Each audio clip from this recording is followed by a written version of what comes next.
అధిక బరువు అనేక సమస్యలకు కారణం. సాహితీ యోగా ఆన్లైన్ క్లాసులో జాయిన్ అవ్వండి. నమస్తే, వెల్కమ్ టు సుమన్ టీవీ. నేను మీ సాయి. సైఫ్ అలీ ఖాన్ పైన జరిగినటువంటి హత్యాయత్నం తర్వాత దేశవ్యాప్తంగా తీవ్ర చర్చనీయాంశంగా మారింది. ముఖ్యంగా టాలీవుడ్ సెలబ్రిటీల్లో కొంత ఆందోళన నెలకొంది. అక్కడ దొంగతనానికి వచ్చినటువంటి వ్యక్తి సైఫ్ అలీ ఖాన్ పైన ఎందుకు దాడి చేశాడు? పక్కా ప్రణాళికతో వచ్చి దాడి చేశాడా? అంత సెక్యూరిటీ ఉన్నటువంటి ఆ గేటెడ్ కమ్యూనిటీ విల్లాలో ఏ విధంగా చొరపడ్డాడు? ఇలా రకరకాల ప్రశ్నలు ఉత్పన్నమవుతున్నటువంటి సందర్భంలో ఇది దొంగతనానికి వచ్చినటువంటి వ్యక్తి చేసిన పనేనా, లేదా దీని వెనక ఏదైనా ముఠా పని ఉందా? ఆ వ్యక్తి సైఫ్ అలీ ఖాన్ టార్గెట్గానే ఇంట్లోకి చొరబడ్డా? ఇలా రకరకాల ప్రశ్నలు ఉత్పన్నమైనటువంటి సందర్భంలో కొన్ని గ్యాంగ్స్టర్ల పేర్లు కూడా వినపడ్డాయి. బట్ దీనికి సంబంధించి క్లారిటీ ఇస్తూ తాజాగా అక్కడి ప్రభుత్వ మంత్రి స్టేట్మెంట్ ఇవ్వడం జరిగింది. కీలకమైనటువంటి అంశాలను ప్రస్తావించాడు. సైఫ్ అలీ ఖాన్కి జరిగినటువంటి దాడికి సంబంధించినటువంటి వివరాలని ఆయన స్పష్టంగా వెల్లడించడం జరిగింది. దీంతో కొంతమేరకు ఒక అంశం అయితే స్పష్టంగా కనపడుతుంది. బట్ ఇప్పటికే కొంత లేచి నడవగలుగుతున్నారంట సైఫ్ అలీ ఖాన్. ఆయన బయటకు వచ్చిన తర్వాత మాట్లాడితే ఇంకా పూర్తి వివరాలు వెల్లడించేటువంటి అవకాశం ఉంది. ఇప్పటికే కరీనా కపూర్ కూడా మాట్లాడుతూ కొంత మాకు వ్యక్తిగత స్వేచ్ఛ కావాలి, దీనిపైన ఎక్కువగా రూమర్స్ క్రియేట్ చేయకండి అంటూ కూడా ఆమె విజ్ఞప్తి చేసినటువంటి సందర్భంలో మహారాష్ట్ర మంత్రి యోగేష్ కదం తాజాగా ఆయన వెల్లడించినటువంటి వివరాలను ఒకసారి చూద్దాం. బాలీవుడ్ నటుడు సైఫ్ అలీ ఖాన్ పైన జరిగిన దాడి వెనుక అండర్ వరల్డ్ గ్యాంగ్ హస్తం లేదని మహారాష్ట్ర మంత్రి యోగేష్ కదం అన్నారు. సీసీటీవీ ఫుటేజ్ వీడియోల ఆధారంగా అనుమానితుడి ముఖ కవలికలనున్న వ్యక్తిని పోలీసులు అదుపులోకి తీసుకున్నారని, మరొక వ్యక్తిని కూడా పోలీసులు ట్రాక్ చేస్తున్నారని మంత్రి తెలిపారు. పోలీసుల అదుపులో ఉన్న వ్యక్తికి క్రిమినల్ రికార్డు ఉందని వెల్లడించారు. ఈ దాడి వెనుక నేర ముఠాల పాత్ర ఏమైనా ఉందా అని విలేకరులు అడిగినటువంటి ప్రశ్నకు అలాంటిదేమీ లేదని ప్రాథమిక విచారణలో తేలిందని, నిందితుడు చోరీ చేసే ఉద్దేశంతోనే వచ్చినట్టుగా కనిపిస్తుందని బదులిచ్చారు. తమకు ముప్పు ఉన్నట్లుగా సైఫ్ నుంచి పోలీసులకు ఇప్పటిదాకా సమాచారం ఏమీ లేదని, ఆయన ఎలాంటి సెక్యూరిటీ కోరలేదని, ఒకవేళ కోరితే నిబంధనల మేరకు వ్యవహరిస్తామని ఆయన వెల్లడించారు. కాగా సైఫ్ పైన దాడి జరిగిన ఫ్లాట్ వద్ద అసలు నిఘా కెమెరాలేవి లేవని పోలీసు వర్గాల సమాచారం.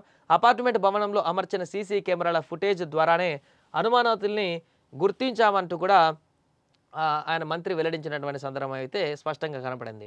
దీంతో అయితే ఇప్పటివరకు వచ్చినటువంటి రూమర్స్కి కొంత చెక్ పెట్టినట్టు కనపడుతుంది. ఎందుకంటే గతంలోనే బిష్ణోయ్ గ్యాంగ్ అంటూ ఇంకేదో గ్యాంగ్ అంటూ రకరకాల పేర్లు వినపడుతున్నటువంటి సందర్భంలో ముంబైలో టాలీవుడ్ సెలబ్రిటీల టార్గెట్గా ఇప్పుడు సైఫ్ అలీ ఖాన్ పైన కూడా అలాంటి గ్యాంగ్ల హస్తం ఏమైనా ఉందా అన్నటువంటి వార్తలు సోషల్ మీడియాలో ఊహాజనితమైనటువంటి వార్తలు అనేకం వస్తున్నటువంటి సందర్భంలో దీన్ని కంక్లూజన్గా ఒక నిర్ధారణమైనటువంటి స్టేట్మెంట్ ఇవ్వవలసిన అవసరం ఉంది. అందుకనే ప్రభుత్వం తరపున మంత్రి ఆయన క్లియర్ కట్గా ఈరోజు ఒక స్టేట్మెంట్ అయితే ఇవ్వడం జరిగింది.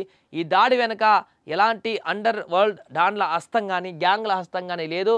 ఆ వ్యక్తి దొంగతనానికి వచ్చే అక్కడ జరిగినటువంటి పరిణామాల కారణంగా హత్యాయత్నానికి పాల్పడి ఉండవచ్చు అనేటువంటి ఒక ప్రాథమిక అంచనాల ప్రకారం వెల్లడిస్తున్నారు. దాన్ని మరలా స్పష్టం చేస్తున్నటువంటి పరిస్థితి. ఇప్పటికే పోలీసులు కూడా పూర్తి స్థాయి దర్యాప్తును కూడా కొనసాగిస్తున్నారు. ప్రత్యేకమైనటువంటి టీములుగా ఏర్పడి ఇప్పటికే అనుమానితులను ఒక అదుపులోకి తీసుకున్నారు.